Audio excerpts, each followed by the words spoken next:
Tonight, greetings, fellow travelers. As the week reaches its thrilling midpoint, we are broadcasting from the mountains of West Virginia. Embrace the spirit of adventure as you join us on this daring journey through the untamed wilderness of Let's Find Out with Diego. Bonus Overdrive Wednesday. It's time to find out with Diego. Let's go. Ooh, yeah. On this episode of Bonus Overdrive Wednesday, our guest is a former freelance writer, feature columnist, and editor for GuysNation.com, and an author member of the International Thriller Writers.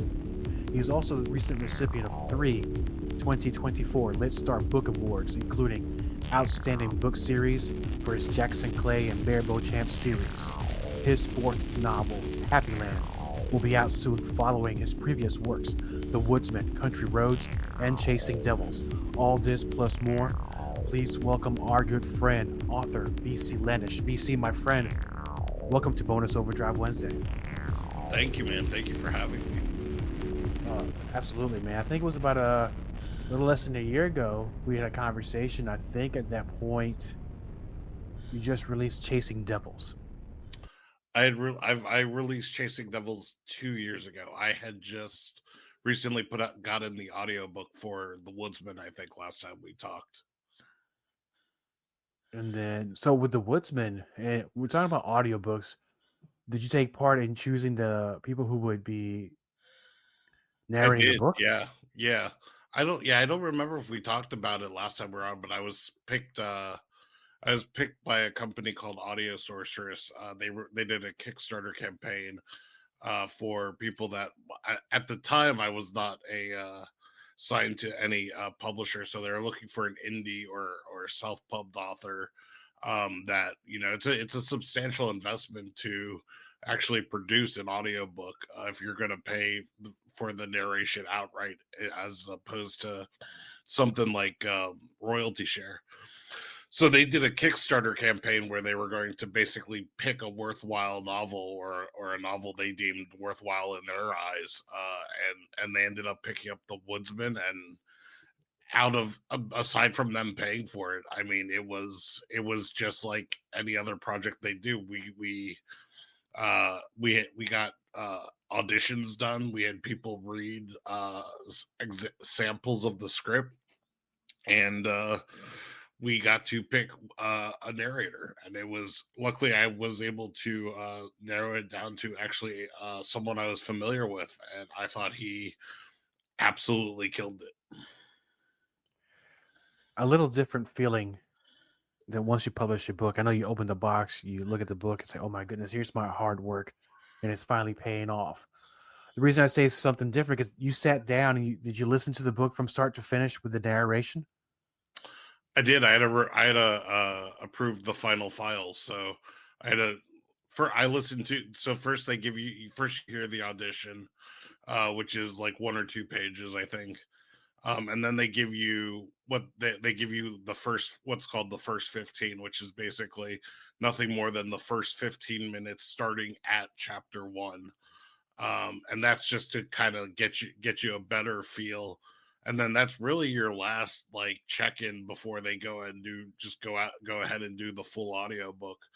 And then you go ahead, of course, once they finish, and you review the final files. So of course I listened to my own audiobook. And yeah, I thought his name's PJ Freeborn. He's a professional SAG-AFTRA narrator, and I thought he knocked it out of the park. That's perfect, man. And it's one of the, because I think you're sitting down, you're listening to, because some writers, authors are world builders, and you're sitting there listening to the own world that you built. I mean, it's got to be an amazing feeling. But then you had the audiobook since I last spoke to you, and then even more changes. You're these goals, you're smashing these goals. And I know Happyland's coming out, I think, in a couple of weeks, correct? That's right, July 15th. So if it's, if you're listening to this after July 15th, it's already out.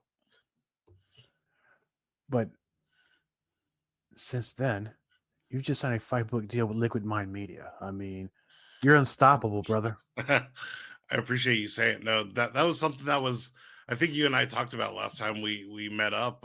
It was in the works, but I wasn't able to say anything on it publicly. We were still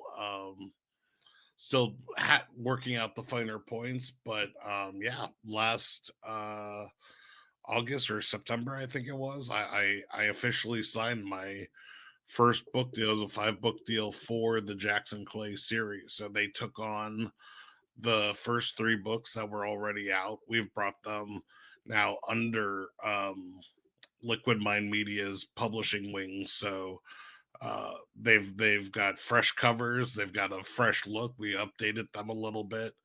And then now Happyland is coming out, and it's going to be the first book that is published like from its inception through them. So I'm super excited. I mean, as well as you should be, because I met you about 2 years ago over at Blends because of Jay Dennison Reed introduced us. I think so, 2 or 3 years ago. Yeah. Yeah, you know, at that time, the way you have your booth set up, super professional. You got all the books there, you have the displays, you have the posters, and I actually, you know what? Let me see if my camera. Nobody will be able to see this, but you'll be able to see this. If my camera falls, I'm going to be feeling really stupid right now. If you can see, I got it right there on my wall. There you go. It's as soon as I got home that night, I went and ordered a frame for it. And see, I knew the camera was about to fall. I figured I'm back in action now. And no, it was great meeting you at that time. And I really love that poster. It's a great artwork. So a lot of your books have this amazing art on it. Who's doing these covers for you? They're now done in-house. They're now done by Liquid Mind's team, and I love the covers I had done. I had contracted that out. I wish I could take credit for them, but I do not have that graphic design prowess. But I had contracted those covers out, the ones you have. And now we've put a fresh set of covers on for the second editions that we've put out through Liquid Mind Media, and that's done with their own designers on their team. But I think they're just as awesome as the ones that I had done. It's hard to play favorites because one is kind of like your first child and one is your second child, but I think the new covers are absolutely gorgeous. And then I don't have any posters yet, but if I ever make those posters up, I'll absolutely have to send you a new one. Oh, it'd be awesome, because I probably, now that I'm doing more events, I'll be running into you sooner or later. And I think there might be another event later this year. Are you be back at Blend sometime this year? Possibly. I have to see. I'm going to try to string some events together as I roll out Happyland. So we'll see. I'm talking to a few bookstores trying to hash things out. So we'll see. But if you're looking for me, bclnovels.com/events, easiest way to find the up-to-date information. Yeah, I mean, because you're one of the busiest authors that I know currently. Nothing against the other ones. Everybody's working hard, but I'm looking down at everything you've done. It's just back to back to back accomplishments. But let's get to the whole part now with Happyland. Because you had the Woodsman, Country Roads, Chasing Devils, and now Happyland. If you don't mind, can you tell us a bit about how you developed these characters and what makes them so dynamic and compelling for the readers in this series? Well, it's interesting because Happyland is the 4th book that'll be published, but it's actually the 5th book I've written. And it's kind of a funny story with what happened in terms of getting signed by Liquid Mind Media. I had written a novel that's a departure from the series. I love what I've done with the Jackson Clay series, but I also kind of wanted to prove to myself that I could do something different. And also my understanding at the time was that no one was really I love that I ended up self-published and all that, but I also really wanted to try and go back the traditional publishing route and shopping around to publishers when I did it with the Woodsman It was the start of 2020, and I don't know if there's any history buffs out there, but there was a global pandemic at the time, and Yeah. that kind of threw a wrench into the gears. But so I wanted to go that route, and then I was in the process of doing that, and just funny how life works out. As I was doing that, this thing with Liquid Mind sort of fell into place, and they were super interested in the Jackson Clay series, and I put the name of the standalone novel is Burning. So I had to put Burning, no pun intended, on the back burner, because when a publisher comes calling and they say, look, we want a fourth Jackson Clay book, you say, yes sir, absolutely, when would you like it by? And so it brings back, the Happyland brings back Jackson Clay and Bear Beauchamp. Those are the recurring characters, as well as there's Special Agent Jen Bailey, who has a recurring role in the books as kind of a complementary character to Jackson and Bear. She actually has a much larger role in Happyland, and without giving away any spoilers, there may be some characters from past books that make cameo appearances in this one.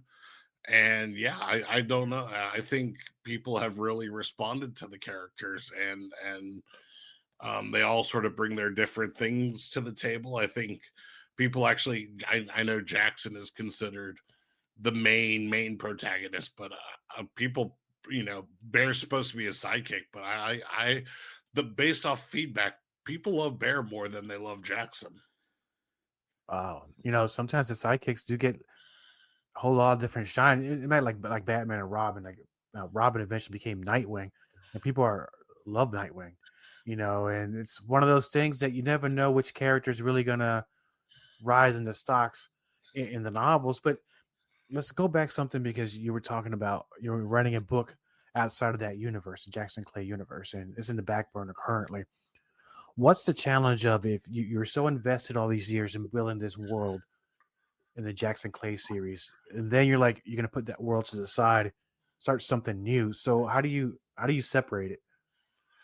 It was a challenge, because when you're writing in a series, you kind of have the gift of having all the you don't my books aren't each is episodic, so each is its own contained story, so it's not the same exact story continuing, but it's the same characters and their lives continuing, so you're able to kind of build off of that, and you already have that foundation in place to write to sort of write a departure from that series. You're going back to back to square one, and you're introducing characters that no one's familiar with, let alone you're just creating these characters as you go into it. And so you want to create colorful characters and characters people identify with, but at the same time you want to tell a palpable and thrilling story. So it's a balance of coloring in those characters while also keeping the pacing of the story going. And we're talking about building characters. What's the what are the ingredients of building I want to say a perfect character, but none of us think we're doing anything perfectly, because we always think we can always do it better. But what do you do? What is your strategy for building a character? I think it's so funny that you use the word perfect, because I think the key to a quote unquote perfect character is that they're imperfect. Nobody wants someone that is infallible is not interesting. You want that.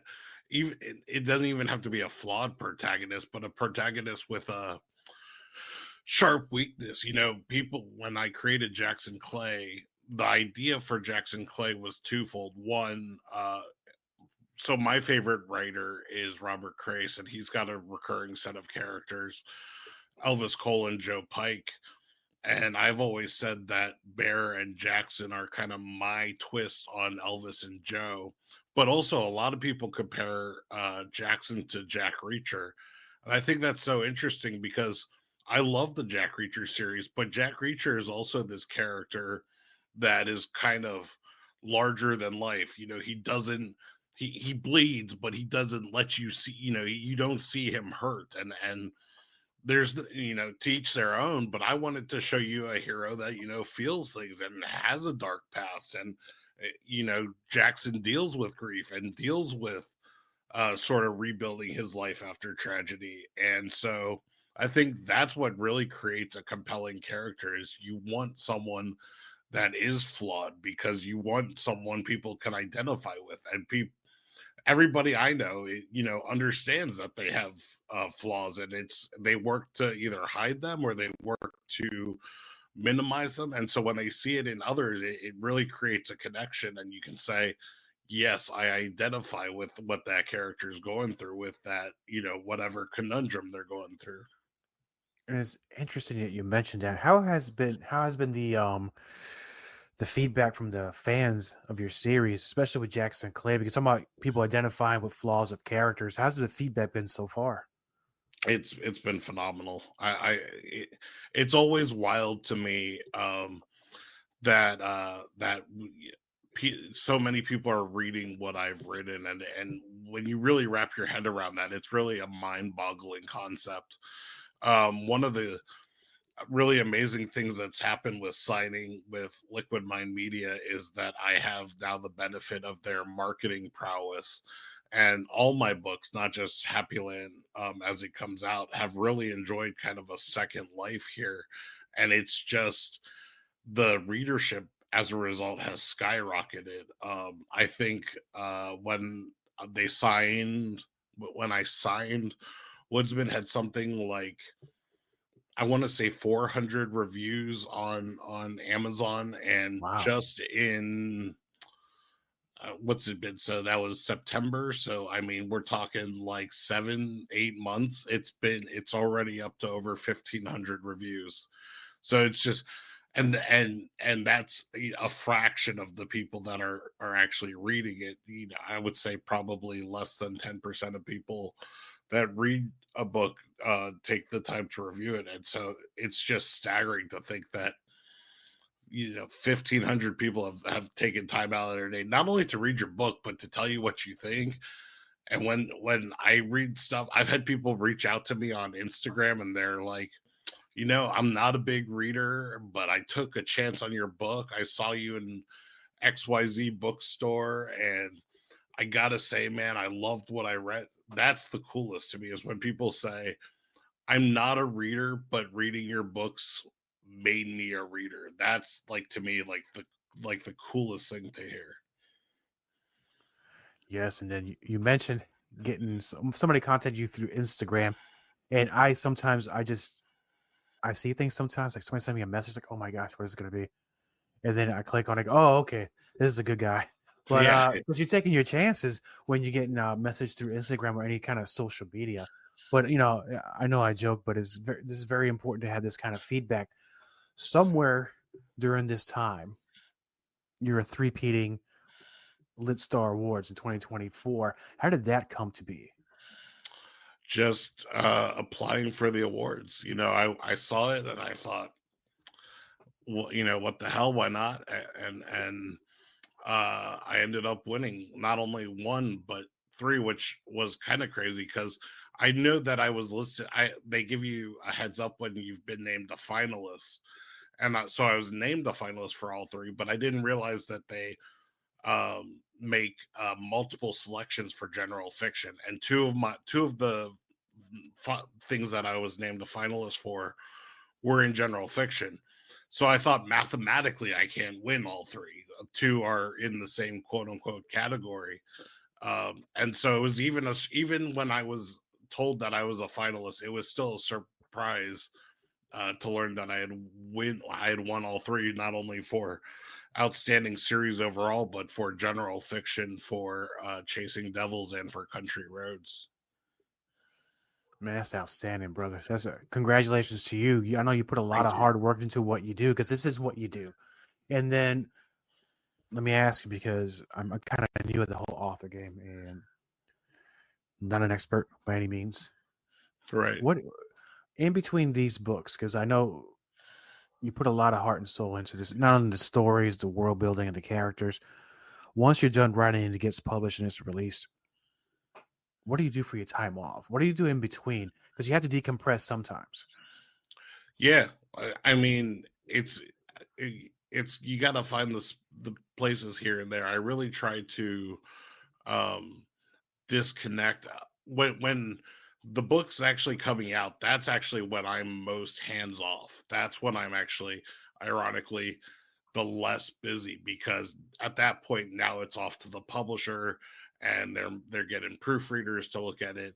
My busiest time is when I'm actually crafting the story, because um everybody has their own different writing style and the way they do things, but the way I do things is that I write every day until every day as much as I humanly can possible. Obviously, you have a day or two that's just so packed you can't get it in. But I write 7 days a week whenever I can, when I'm composing that initial draft. And so that's a depending on how long the book is, that's 3, 4, 5 months of every day at it, 7 days a week, no weekends, so to speak.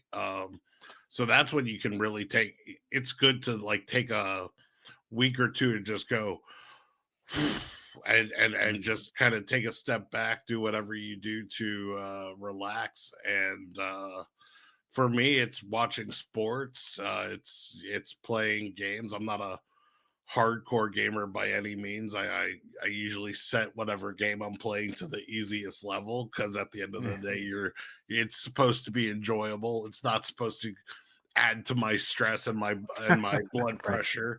But that and I'm a self-admitted adult fan of Lego, so I like building a Lego set here and there. And Legos from when I was young, and that was a very long time ago. I'm not gonna lie here. They've gotten more intricate, more kind of cool looking things now. What are you making with the Legos? All sorts of stuff, man. They really marketed. There's a whole branch of it marketed towards those like millennials like us that grew up with the stuff in the 90s, because now they got sets after the movies we grew up on.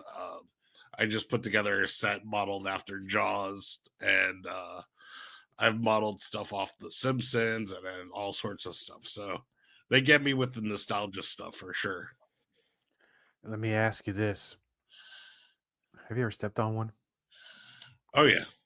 Oh yeah. That'll get a 4-letter word out of you. I'd rather step on hot coals. or a hot Lego. Oh, there you go. Yeah, no, that would be a lot better. Right. But now with your writing process, and it could be a little bit different than anybody, and I can only go from my experience in podcasting or the type of guests that I bring on. My studio where I'm at is specifically built. Everything that influences me and inspires me on the subjects that I tend to cover on the shows. And one day I'll give a full tour, but I have cryptids here. I have Batman stuff here. I got heavy metal here. I have posters. I have a life-size alien statue next to me. So everything here has to make sense for me for a perfect wavelength sort of thing. So what is the perfect writing conditions for you? Well, obviously the listeners won't be able to see the video we have here, but I mean you can see the video. This is my office. So you can see Lego in the background. You can see, I've got a blow up of the Sports Illustrated cover when the Caps won the World Series. I've got my VCU banners from the Final Four run, Go Rams. I've got it all. I've got a old school Nintendo 64 set up over there. So yeah, it's the stuff. I'm kind of like you in that I surround the stuff myself with the stuff that makes me happy. You're going to spend 8 to 10 hours in if you're going to spend 8 to 10 hours in the office, you might as well enjoy the office. Yeah, you might as well enjoy what you're looking at. I don't know about you, but once I step through these doors, step into a different universe. It's like I jumped through a portal, and it's where I need to be. Oh yeah, for sure. So now the Happyland comes out here in a couple of weeks, and there is some of that downtime we talked about. But then the real pressure starts because then you have to market these books. You have to go out there, go to all these events. Um, for Not those, not sorry, go only ahead. that, but no, I didn't mean to cut you off. Not only that, but then I'm already hearing from the publisher, what are you doing for book 5, and what are we going to do for book 5? So it's sort of, you don't even have one book out the door before you're already on to wrapping your head around the next book. I'm like, calm down, happy pants. I haven't even opened the box yet when the books just came in. sorry. That's what I would tell the publisher. Hey, slow down, brother. Oh, got Because you. yeah, no, I'm sorry about that. But it's so for young authors out there, or even those who are already experienced, I've noticed that not that they struggle, but sometimes there are hurdles or speed bumps when it comes to marketing their books and setting up events. So, what kind of advice would you give them in order to how to help them go out there and promote their work? As far as setting up events, it I, I think what holds most people back is the fear of rejection. But the irony in that is, if you don't reach out, you've already failed. So you know what I mean. You got to shoot your shot. I spent when we set this release date here for Happyland, um, I spent the next week just carpet bombing bookstores with emails saying, "Look, we got a new release coming out. I'd love to work with you. I'd love to see if we can do anything together, whether it's a signing or reading. I'm game for whatever." And if the fact is that the vast majority of those are going to end up in no thank yous, or we don't do signings, or just ghosting me. And you've kind of you've got to be almost. It's so funny that we're talking about this, because I was talking about it with a friend that was feeling discouraged in a moment. I said, you've almost got to be like too dumb to quit. Like, you can't, like, because it's so natural you hear no so many times and you're going, what am I doing? Why am I doing this? You just got to like keep going, and it, eventually something will hit and something will stick. And when it does, you can ride that high through the next, wave of no's, and you string a few together, you get a few sales, and you build a readership. But you got to start somewhere. There's that old cliche, like you can't win the lottery unless you buy a ticket. So no one's gonna, you could write the best book in the world, no one's backing a limo up to your house and saying, we'd love to give you millions of dollars and put you on Scholastic Publisher or one of the big 5 publishing houses, unless you do the groundwork and sort of beat the pavement yourself. True story. Back many, many years ago, one of my first jobs out of high school, it was sales. And if you've not ever done sales, it sucks. But if you're really, really good at it, it can be very profitable and very great career for some. But we had this metric, this sheet, and the guy was explaining to me the mathematical whole thing about the law of averages. For X amount of no's, you're going to get that yes. But you got to get out there and do the work so you can get that yes. Once you get that yes, you capitalize on that yes, and then down the road becomes just a little bit more easier for you, because then your name, you have a great reputation, and with you, they enjoy your books. So eventually you start hearing more yeses than nos. That, and you've got to say yes to opportunities. There are so many times where you're like, you'll see something, you go, I don't know if it makes sense. And I don't want to tell anybody how to manage their finances, but there are times where you'll be discreet because you're like, it's a lot of money, and I don't know if there'll be a return on investment. I don't know if I drive all the way over here and pay this vendor fee, if I'll sell enough books to cover it. But there's also the networking side of this, and getting that FaceTime in with people, not just readers. which is it's so good to build that readership organic sort of face to face. But just meeting other writers, and then that turn, building that network of people and you can talk to find the answers and find the channels and find the next door that you can potentially knock on to open. When I signed that book deal with Liquid Mind Media, I recently went back to AuthorCon. I've gone to this convention in Williamsburg, AuthorCon, the last 3 years. And I put on the AuthorCon group page online, I was saying, look, I've never turned a profit so like officially on my table at AuthorCon, but I will always support this organization, not only because, first of all, it's all done for charity. All the proceeds go to charity, so it's a fantastic event for a good cause. But beyond that, you can't put a price on the networking. I can draw a line of like almost that 6 degrees of separation.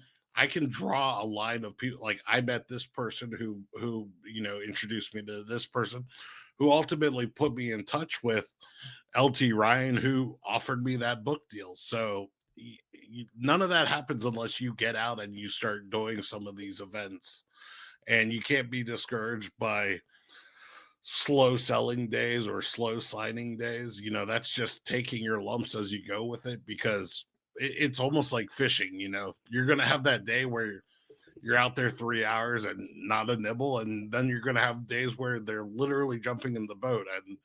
And the book equivalent of that metaphor is, you've got a small line at your table of people waiting to buy the book you wrote, buy the book that you put your heart and effort into. And that is like the craziest little natural high you can get off of it. And you mentioned about the investing the money, but sometimes you can't worry about the money you're investing because you're investing time. And time is very precious.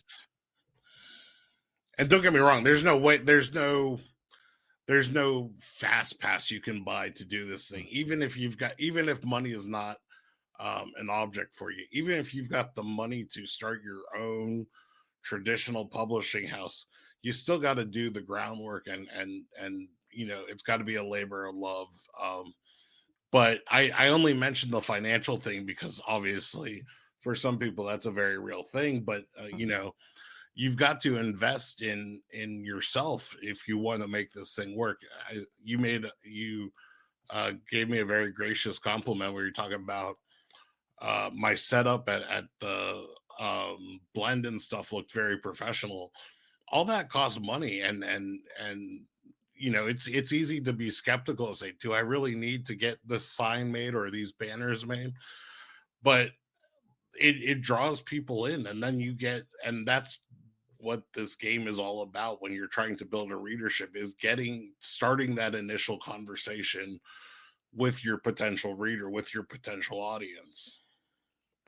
Yeah, I mean, I saw your setup. I'm not gonna lie. I'm not saying I ripped you off completely, but you did give me inspiration with my setup, and it's like, this is how you properly set up a very professional looking booth. So I thank you for that. And nothing I did was original myself. You go to something like AuthorCon, and you just see all sorts of amazing displays these authors set up for themselves. Yeah, no, I 100% agree, because I got the banners, I got the tablecloths and everything. So thank you for that, by the way.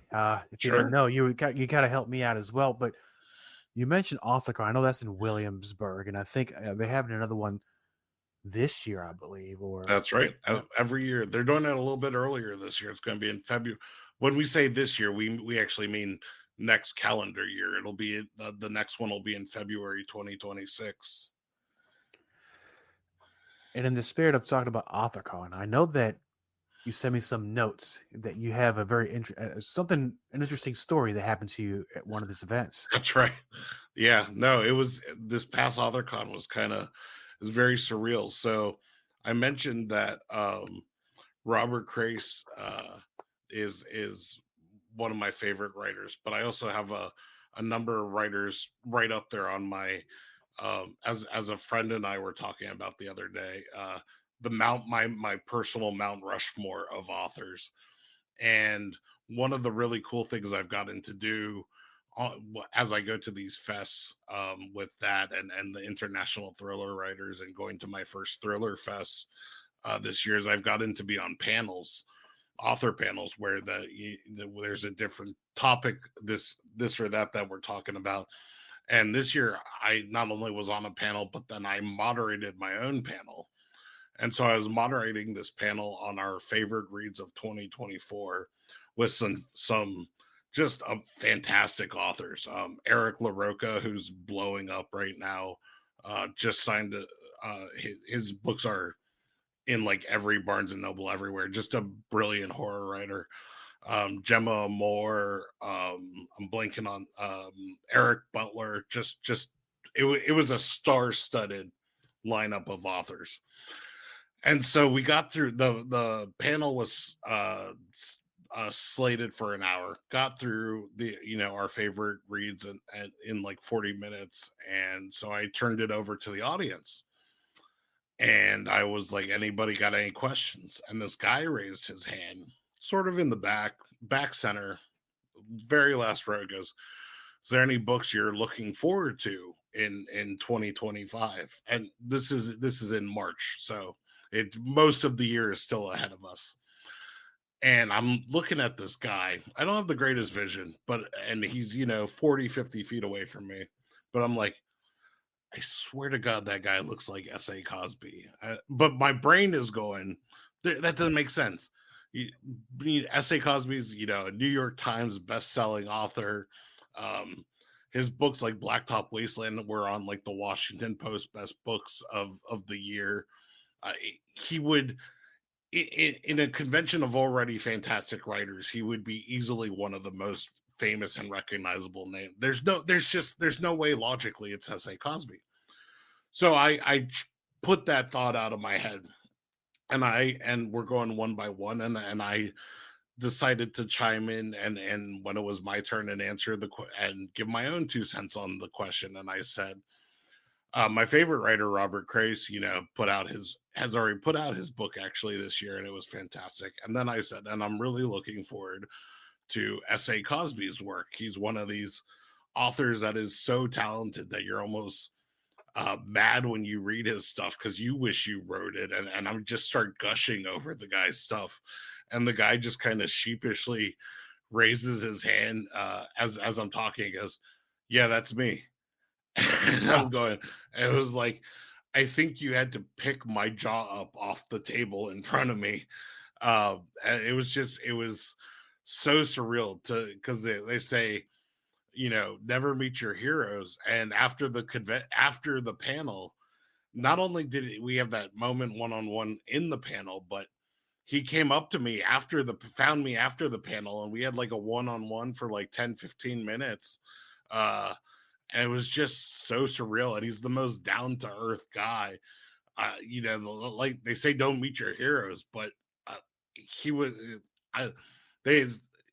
so just a normal guy, and it was so refreshing. And we talk about that high you get off of meeting readers, to meet writers that you admire and they are that amazing as you hope they would be, as they are in real life. It's so cool. I couldn't imagine being up there on stage, and then I can't see either. Yeah, that's awesome. What an awesome story. No, and because Gemma Moore, who was on stage with us, another great author, she goes, I thought you were doing it as a bit. And I said, no, I legitimately, I can't see, like, I can't see for crap. And my inner anxiety goes, if I say something and I'm wrong, then it's just super awkward. If I'm like, are you S.A. Cosby? And he's like, no, I'm just Joe Schmo. And you're like, oh, all right, well, this is awkward. So I guess my inner anxiety stopped me from saying anything, but then we did it. And it became this really both funny, but then also really cool moment. Did he, I know you want to divulge the kind of conversation that you had, but did he share like a little knowledge with you He just talked to me. That's what's so cool is he didn't talk to me like he's a New York Times bestselling author mentor. It was almost like writer to writer. We talked about how I didn't know this. He got his start at AuthorCon. We were talking about the guys he came up with selling, manning a table next to, and then we got into a little bit about his next book, and it was just like chewing the fat writer to writer. He was talking about how his editor gives him grief for some of the dark scenes he writes and this and that, and he thought this book was lighter, and then his editor's pointing out all the dark moments in this upcoming book, and it was really cool, especially for someone that has someone like myself who has dealt with that imposter syndrome from time to time as I've gone down this journey. To have someone like S.A. Cosby just stand there and talk to you like we're peers is not only really cool, but kind of reaffirming in what you're trying to do in this writing thing. And you're right. What an amazing journey we have here, my friend, that we can go out there. Not only do we meet the readers or the listeners, but you get to meet actual people who've been in the industry a long time, and you're sitting down there with them and they're having a normal discussion with you. Amazing. Thank you for that very inspirational story, my friend. And I know that we mentioned that Happyland's coming out in a couple of weeks, but there's also the Woodsman, Country Roads, and Chasing Devils. And I know you mentioned your website earlier on the episode, but for the readers of Bonus Overdrive Wednesday, not only do they want to learn more about you and your books and where you're going to be, where can they find this information out? So the best way is to just go to my website, bclnovels.com. Just my initials, BCL, and then the word novels.com. Outside of that, you can go to Amazon. All my books are on there. You can go to, I think, like Barnes and Noble. I think you can go to a couple other places that Ingram Spark, who's a book distributor, distributes their books to, maybe like Books A Million, stuff like that. But definitely you can follow my author page on Amazon. I'm on all the social media. You can find my social media links back on my website. And if you want a book from me personally, just go to the shop tab on my website. I sell hard copies of my books through my own Etsy shop, and you can get them hand autographed and made out to whoever. And not to plant seeds, but maybe there's Christmas down the line. Maybe they make a good Christmas gift for the mystery thriller fan that you got on your list. So yeah, I always say I'm happy to vandalize your books for you. Absolutely. It's never too early to shop for Christmas. Amen. That's yeah, I don't blame you there, my friend. So BC, it's been awesome having you back on the show, and looking forward to Happyland, and I'm looking forward to seeing you again later this year, because now I'm traveling more, and I know I'll run into you sometime soon. Absolutely, man. We'll have to meet up face to face one of these days. Yes, we will, my friend. Thank you very much. All content on this broadcast is a property of Diego the Podcaster and is served directly from our servers with no modification, redirects, or rehosting. All celebrity impersonators are paid performers. The impersonated celebrities do not endorse or promote any views or opinions expressed by our guests, Diego the Podcaster, or Bonus Overdrive Wednesday. The information shared on Bonus Overdrive Wednesday is provided on an as-is basis, with no guarantees of completeness, accuracy, usefulness, or timeliness.